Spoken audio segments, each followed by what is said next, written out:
Hi friend, स्वागत है हमारे इस YouTube channel Satish Chauhan study point में।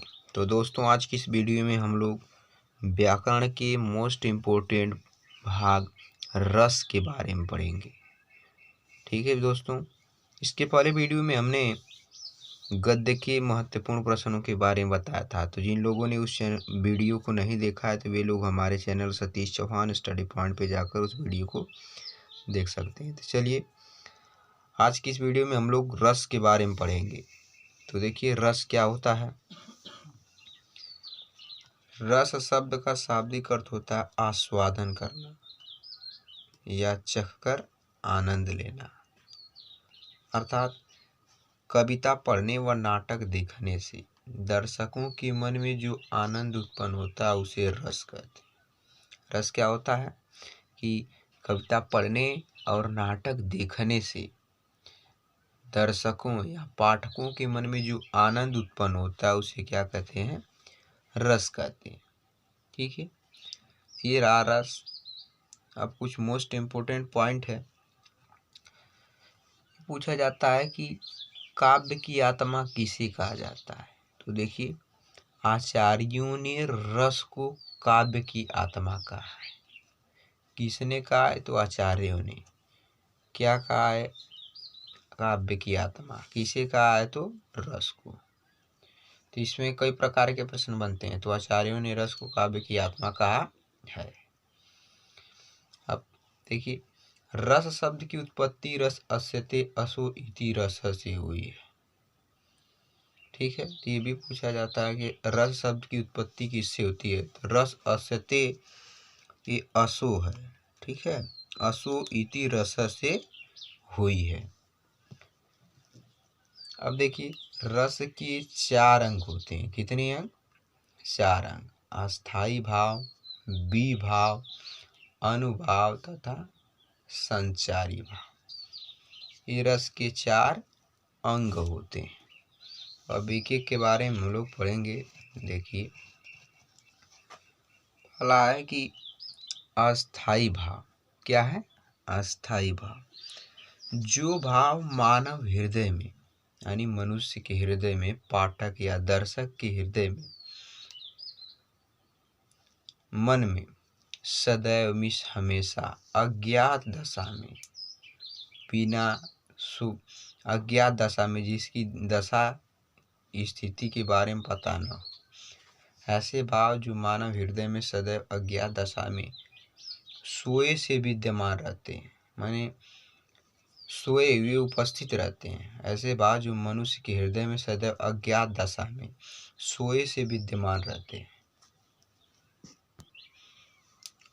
तथा अनुकूल अवसर पाकर जागृत हो जाते हैं, उन्हें अस्थाई भाव कहते हैं। क्या कहते हैं?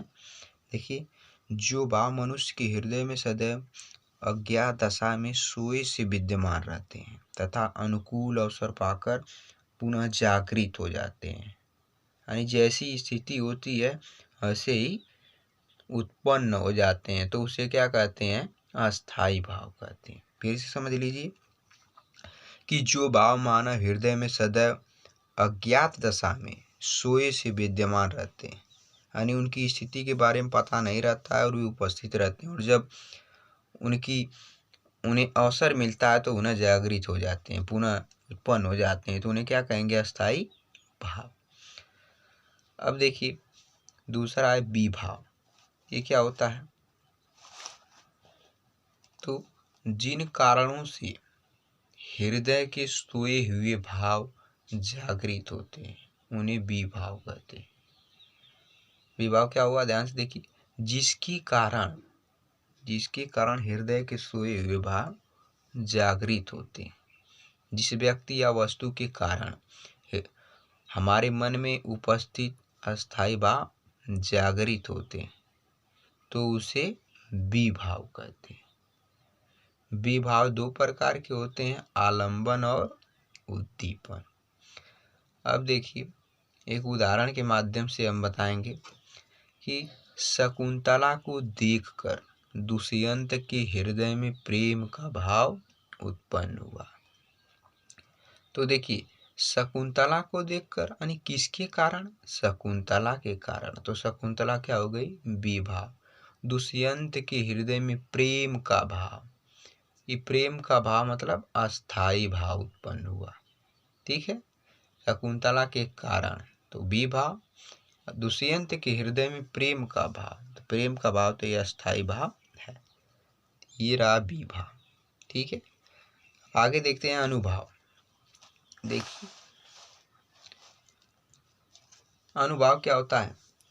अस्थाई भाव के जागृत होने पर, यानी जब अस्थाई भाव उत्पन्न हो जाता है तो आश्रय की बाहरी चेष्टाओं जैसे रोंगटे खड़े होना, कांपना, आंखें लाल होना इत्यादि को अनुभाव कहते हैं। फिर समझिए कि अस्थाई भाव जागृत होने पर जो पाठक होते हैं या दर्शक होते हैं उनकी शरीर की बाह्य चेष्टाएं यानी बाहरी क्रियाकलाप जैसे रोंगटे अर्थात तो रोए खड़े होना, डर के कारण कांपना और आंखें लाल हो जाना, इसी को क्या कहते हैं? अनुभाव कहते हैं। ठीक है, तो अब अगला है संचारी भाव, जिसका दूसरा नाम है व्यभिचारी भाव। मोस्ट इम्पोर्टेंट है दोस्तों, संचारी भाव का दूसरा नाम व्यभिचारी भाव। देखिए ये क्या होता है? आश्रय के हृदय में उठने वाले अस्थिर, जो स्थिर नहीं होते, अस्थिर मतलब जो स्थिर न हो, मनोभाव यानी मन के भाव को संचारी भाव कहते हैं। जो पाठक होते हैं उनके मन में स्थिर उपस्थित मन के भाव को संचारी भाव कहते हैं। ये पानी की बुलबुलों की भांति उठते हैं और विलीन हो जाते हैं। देखिए संचारी भाव क्या होता है कि ऐसे भाव जो दर्शक के हृदय में स्थिर नहीं होते, जो दर्शक के स्थिर मन में स्थिर नहीं होते हैं, और ये पानी के बुलबुले, जिस प्रकार पानी का बुलबुला बनता है और नष्ट हो जाता है, ठीक उसी प्रकार मनुष्य के हृदय में भी संचारी भाव अस्थिर होता है और वो भी उत्पन्न होता है और कुछ समय के लिए उत्पन्न होता है और कुछ समय बाद नष्ट होता है। तो इसे कहते हैं अस्थाई संचारी भाव, या दूसरा नाम है व्यभिचारी भाव। अब उदाहरण के माध्यम से समझेंगे। देखिए कह रहा है कि शेर को देखकर चिंता उत्पन्न होती है। क्या होती है?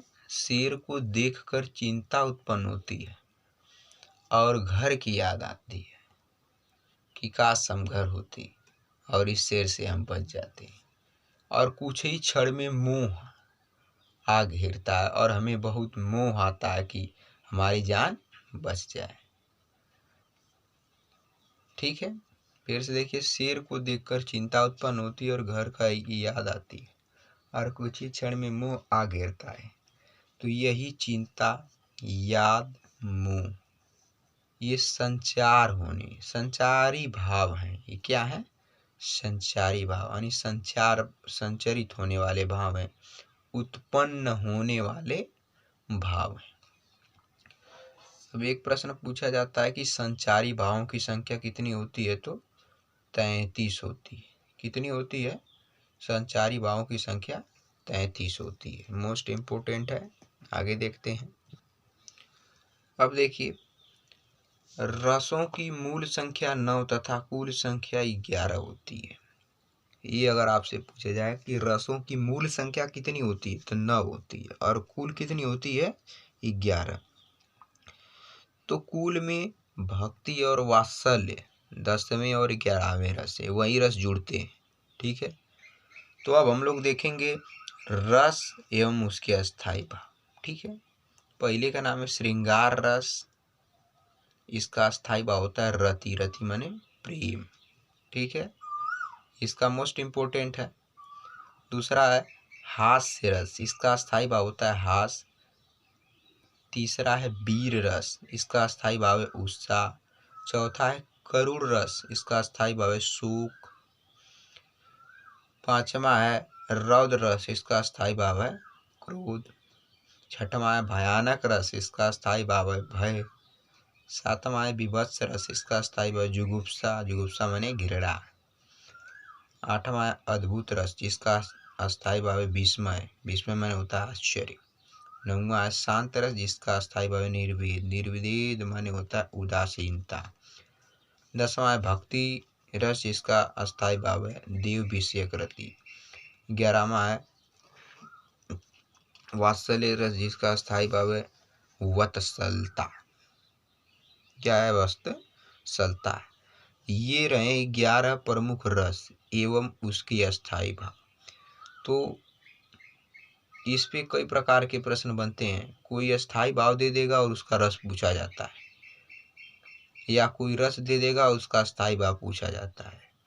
तो ये मोस्ट इम्पोर्टेंट है, तो इससे आप ध्यान से पढ़िएगा।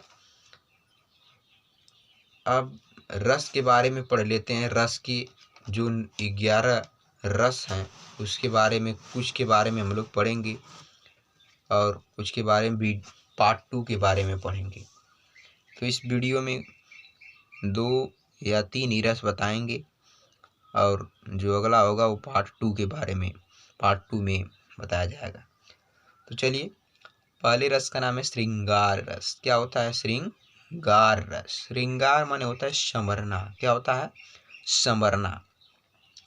तो परिभाषा देखिए, जब नायक और नायिका की प्रेम से, जहाँ नायक और नायिका की प्रेम से जो रस उत्पन्न होता है उसे श्रृंगार रस कहते हैं। फिर समझिए, जहाँ नायक और नायिका के प्रेम से, जहाँ नायक और नायिका के प्रेम से जो रस उत्पन्न होता है उसे श्रृंगार रस कहते हैं। क्या कहते हैं? श्रृंगार रस कहते हैं।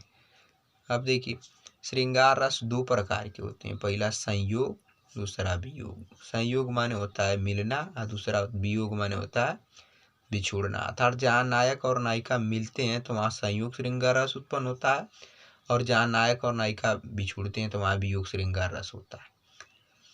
एक मोस्ट इम्पोर्टेंट ये पूछा जाता है कि रस राज्ञ या रसों का राजा किसे कहते हैं? किस रस को रसराग या रसों का राजा कहा जाता है? तो श्रृंगार रस को रसराग या रसों का राजा कहा जाता है। मोस्ट इम्पोर्टेंट है, या इसको आप ध्यान देंगे। अब उदाहरण देखेंगे।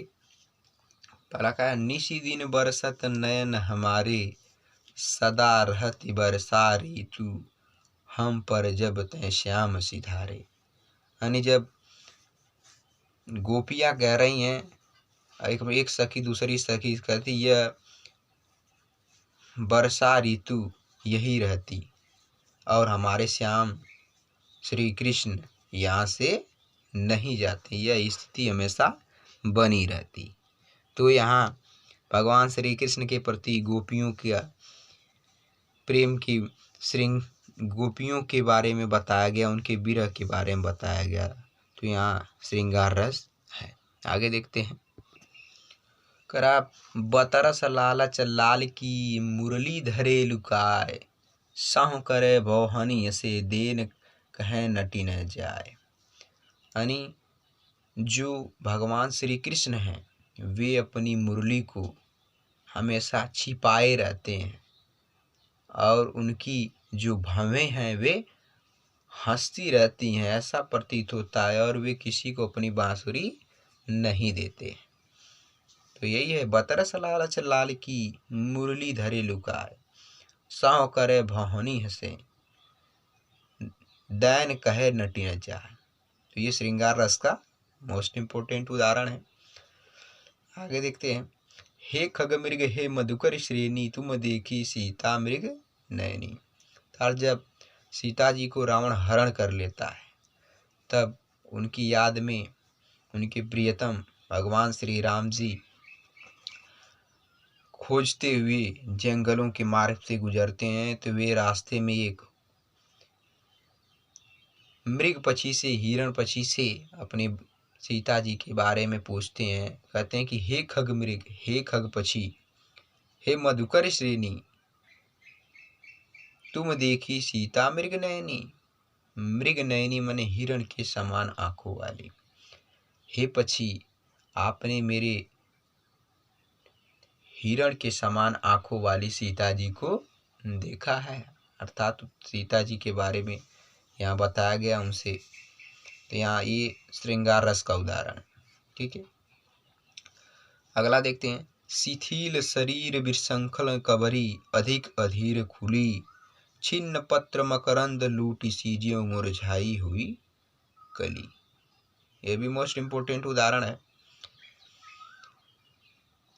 कि शिथिल शरीर विशृंखल कबरी, यानी जो मनुष्य का शरीर है वो एकदम शिथिल है, कमजोर हो गया है। अधिक अधीर खुली, जिस प्रकार किसी फूल का मुंह ज्यादा खुल जाता है, बहुत ज्यादा बड़ा हो जाता है, तो ऐसा लगता है वो फूल मुरझाने वाला है, टूटने वाला है। छिन्न पत्र मकरंद लूटी, सीजियों मुरझाई हुई कली। और जिस प्रकार फूल की कलियां मुरझाई हुई रहती हैं और उसके पत्ते टूटे हुए दिखाई देते हैं, ठीक उसी प्रकार यहाँ मानव शरीर की तुलना की गई है कि जब वृद्धावस्था आती है तो मनुष्य का शरीर शांत हो जाता है, कमजोर हो जाता है। ठीक है, लास्ट उदाहरण है। देख रूप लोचन ललचाने, हर्षे जनु निज निधि पहचाने, लोचन मग राम ही परवानी, दिनय पलक कपाट शयानी। देख रूप लोचन ललचाने, हर्षे जनु निज निधि पहचाने, लोचन मग राम ही उर्बानी, दिनय पलक कपाट शयानी। यानी यहाँ इस उदाहरण में भगवान श्री राम जी के बारे में बताया गया है कि उनका राम का सौंदर्य कैसा है, उनकी सुंदरता कैसी है। तो ये रहा श्रृंगार रस। इसके आगे अगले वीडियो में पढ़ेंगे। तो दोस्तों, यदि वीडियो आपको अच्छी लगे तो ज़्यादा से ज़्यादा लाइक करिए, शेयर करिए और कमेंट करिए। तो चैनल पर पहली बार हैं तो प्लीज़ चैनल को सब्सक्राइब कर लीजिए, बेल आइकन को प्रेस कर दीजिए ताकि आने वाले वीडियो की नोटिफिकेशन मिलती रहे। तो दोस्तों, हमारे channel Satish Chauhan study point पर डेली क्लास 9th की मैथ, क्लास 10th की मैथ की भी वीडियो अपलोड की जाती है। तो जिन लोगों को उसे देखना है वो भी हमारे channel Satish Chauhan study point पर उपलब्ध है। हमारा यही प्रयास है कि आप डेली वीडियो अपलोड होती है और आप डेली उसका अध्ययन करें। आपके शिक्षा के विकास में कोई परिवर्तन हो, कोई बाधा न बने, इसलिए हम लोग डेली अपने channel Satish Chauhan study point पर वीडियो अपलोड करते हैं। ठीक है दोस्तों, तो आज की वीडियो यहीं तक। अगले वीडियो मिलेंगे, तब तक के लिए बाय बाय, धन्यवाद।